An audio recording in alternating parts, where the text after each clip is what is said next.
Hello. तो इसके पहले वाले वीडियो में हम लोग वर्किंग स्ट्रेस मेथड में डिज़ाइन करना सीखे थे।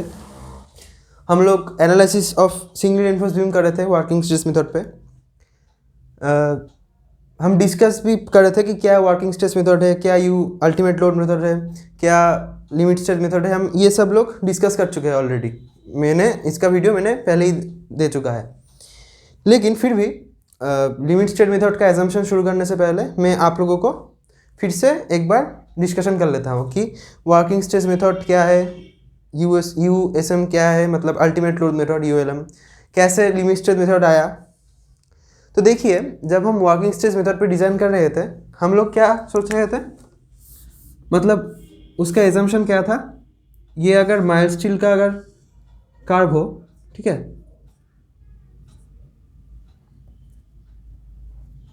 सपोज ये माइल्ड स्टील का कर्व है, स्ट्रेस स्ट्रेन कर्व है ये।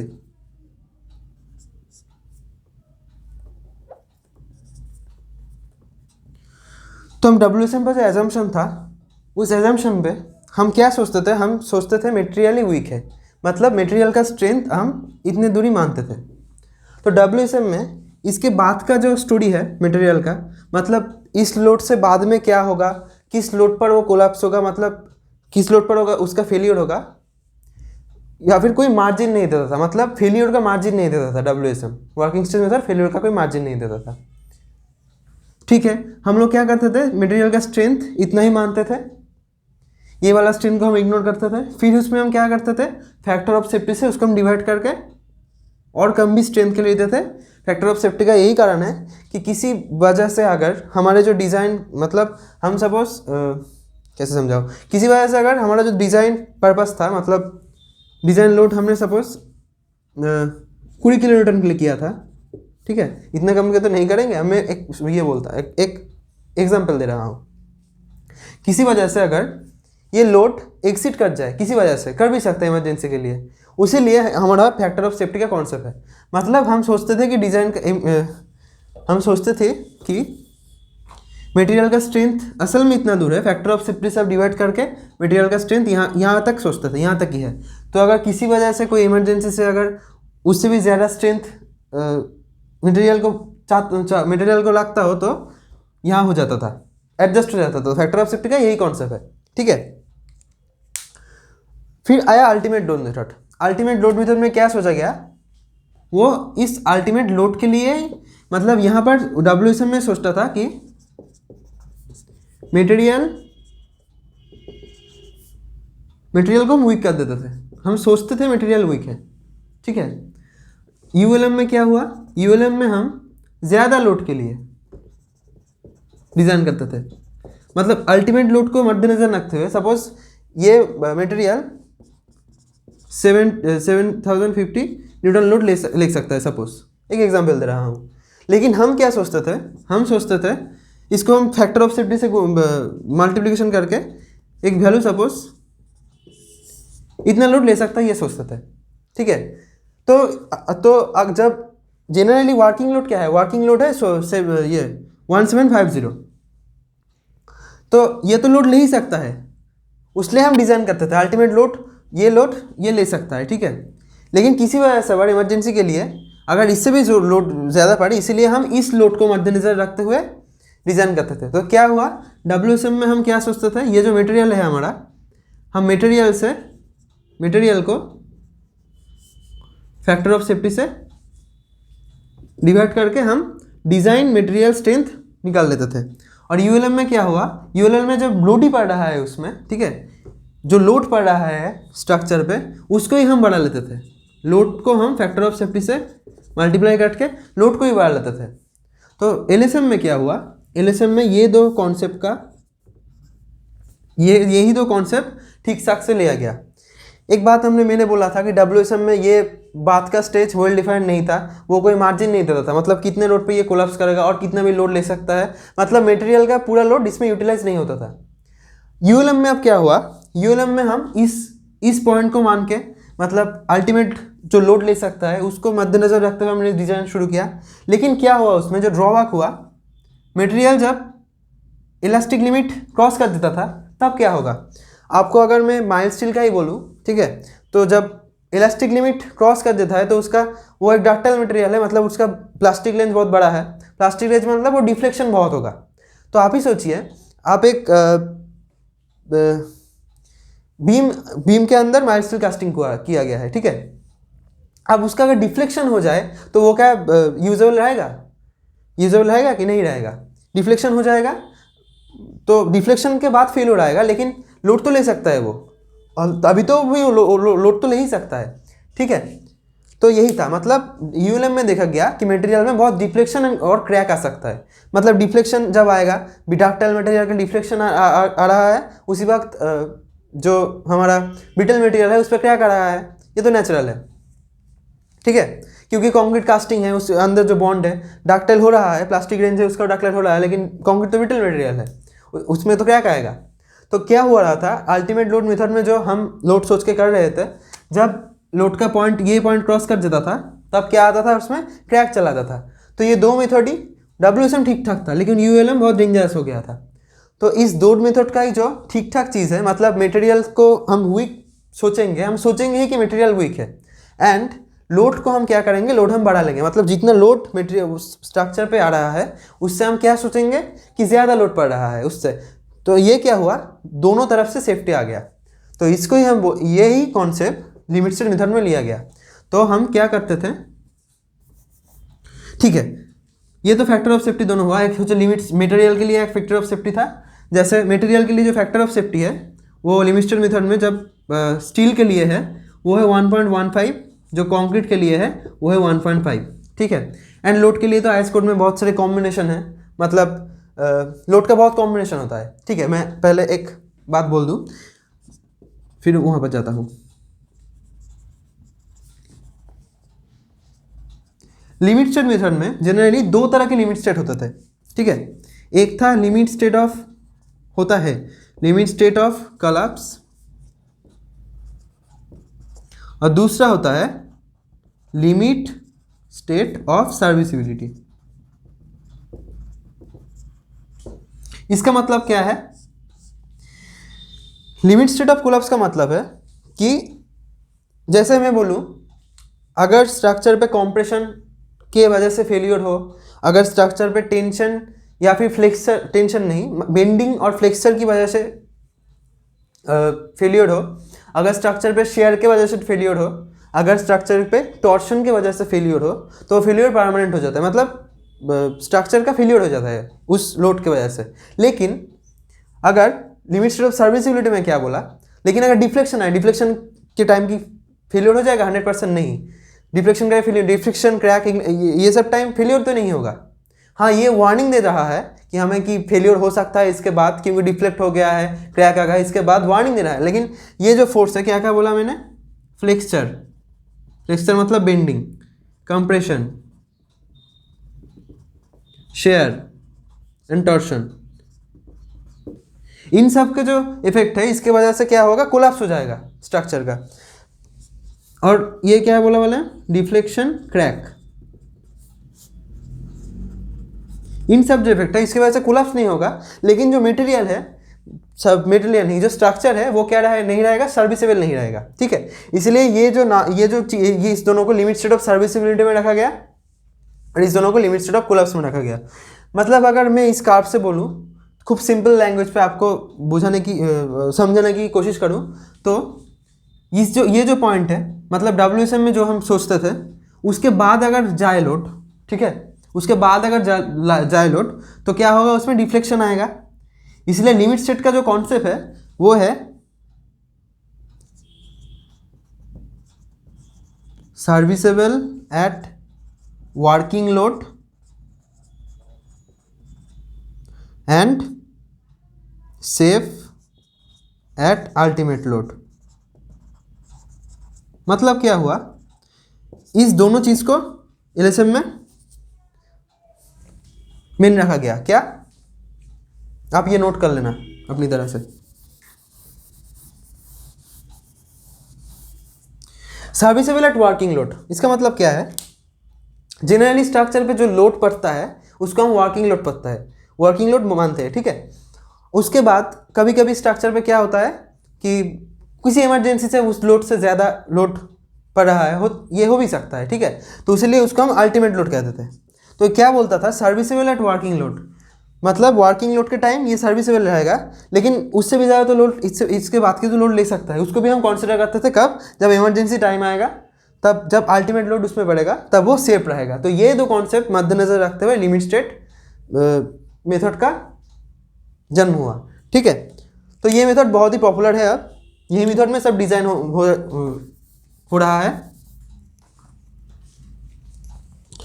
तो इसके बाद एक टॉपिक आता है working stress method and limit state method का कंपैरिजन। अब सबके पास ये बुक होगा, वो आप देख लेना, समझ जाओगे, ठीक है। तो अब जो टर्म आ रहा है, शायद आप लोगों को ये पता ही होगा, लेकिन फिर भी मैं बता रहा हूँ। Characteristics strength of concrete, characteristics strength of steel, ठीक है, characteristics strength of characteristics loads.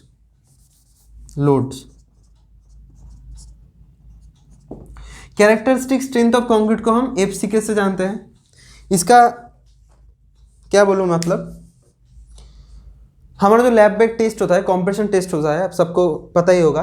15 centimetre into 15 centimetre का हम क्यूब लेते थे, उसको हम कास्ट करने के बाद, ठीक है, उस साइज़ का कास्ट करते थे, उसको हम कास्ट करने के बाद क्यूरिंग करते थे 28 डेज। उसके बाद जो हमें मिलता था, सपोज हमें 20 किलो न्यूटन मिल रहा है, तो उसको हम कहेंगे FCK का और भी एक डेफिनेशन है, मतलब ये दोनों ही क्राइटेरिया मानना पड़ता है कि हम सपोज मिक्स डिज़ाइन जो हमें करे थे, वो करे थे 20 न्यूटन पर, सॉरी ये मैंने भूल बोला था, स्ट्रेस का यूनिट होता है न्यूटन पर mm²।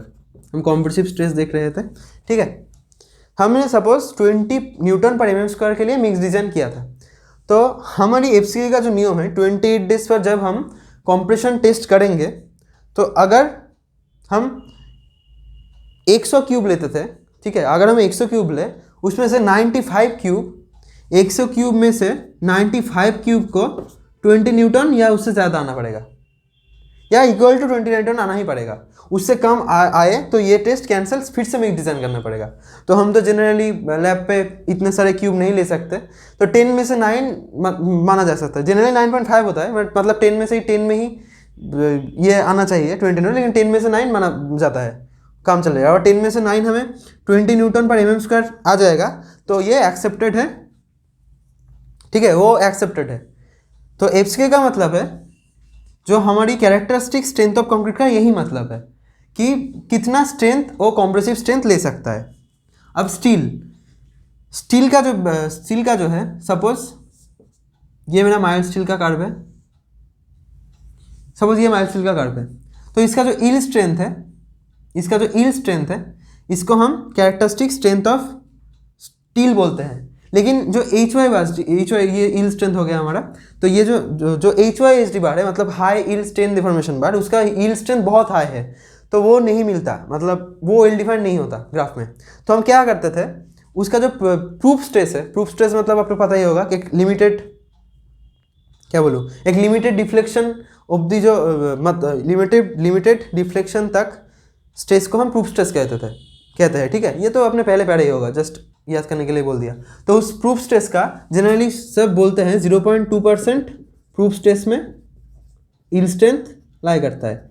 उसीलिए HYSD बार के लिए 0.2% प्रूफ स्ट्रेस पे हम क्या सोचते हैं, कैरेक्टरिस्टिक स्ट्रेंथ ऑफ स्टील। और माइल्ड स्टील के लिए तो दिखता है हमें कहाँ पर है यील्ड स्ट्रेंथ, ठीक है। ये हो गया, इसको हम FY से डिनोट करते हैं। और एक जो है कैरेक्टरिस्टिक्स लोड्स, इसका वैल्यू, लोड मतलब कैरेक्टरिस्टिक लोड वो लोड्स होते हैं कि स्ट्रक्चर में ये पॉसिबिलिटी है कि 95% टाइम, मतलब यहाँ पर लिखा है characteristic loads is that value of load which has a 95% probability of not being exceed during the life time of the structure. मतलब वो लोड्स जिसकी प्रोबेबिलिटी है 95% कि वो एक्सीड नहीं करेगा, जितना लाइफ टाइम है स्ट्रक्चर का उसके उससे ज़्यादा वो एक्सीड नहीं करेगा, इसका प्रोबेबिलिटी है 95%। ठीक है, ये सब टेक्निकल टर्म है। बहुत तरह के लोड होते हैं। ये लोड कहाँ कहाँ मिलेगा, ये शॉर्ट क्वेश्चन पे आता है बहुत, मैं लिख देता हूँ। पार्ट 1 जो है IS 875 का जो पार्ट 1 है उस पर आपको मिलेगा डेड लोड्स। ठीक है, IS 875 का जो पार्ट 2 है उस पर आपको मिलेगा इम्पोज्ड लोड। ये सब IS है लोड के लिए, मतलब कितने लोड के लिए कितना लेना है उस बारे में सब लिखा है। IS 875 में आपको मिलेगा पार्ट 3 में विंड लोड, IS 875 पार्ट 4 में आपको मिलेगा स्नो लोड,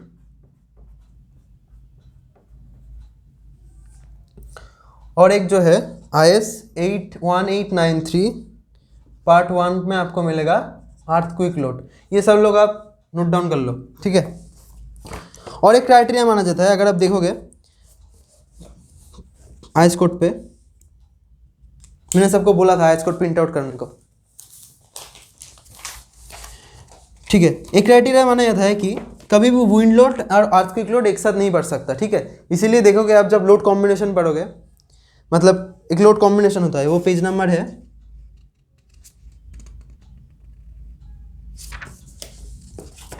ऊंचाई थोड़ी,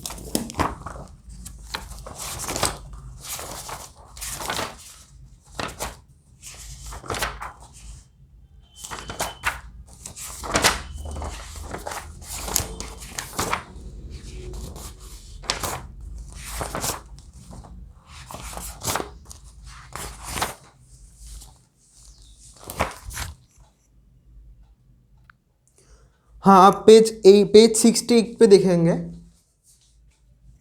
ये देखिए पेज 68 पे एक टेबल है, यहाँ पर आप कभी भी नहीं देखेंगे कि WL और ये मतलब EL एक साथ लिखा हुआ है। सिस्मिक लोड और अर्थक्वेक लोड को एक ही नाम है दोनों का, सिस्मिक लोड और अर्थक्वेक लोड एक ही नाम है।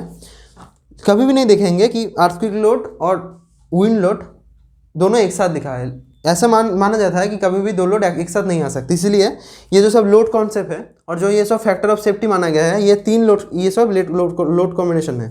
ठीक है, मतलब ये जब लोड कॉम्बिनेशन पे आएगा तब किस टाइम हमें कितना से फैक्टर ऑफ सेफ्टी लेना है हमें यहाँ पर पता चलेगा। जनरल वे पे हम फैक्टर ऑफ सेफ्टी जो लेते हैं,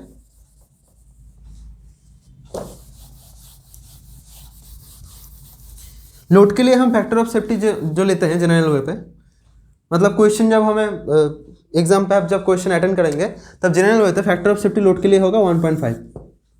ठीक है, ये इतना सोचने की ज़रूरत नहीं है, ये शॉर्ट क्वेश्चन पे आए तो आ सकता है। Page 68 table number 18 note down कर लेना, वहाँ पर क्या है लोड कॉम्बिनेशन के लिए लिखा है कि कितने लोड पर क्या का हमारा होगा factor of safety.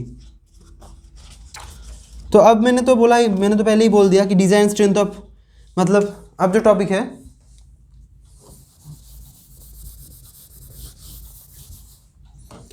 Design strength, मैंने बोला ही था पहले कि हम मटेरियल को क्या करते थे, हम मटेरियल को अगर हम बोले डिज़ाइन स्ट्रेंथ ऑफ मटेरियल, ठीक है, कॉन्सेप्ट क्या है लिविंगस्टन मेथड का, मटेरियल को हम कहते थे वीक, मतलब डिज़ाइन स्ट्रेंथ जो होता था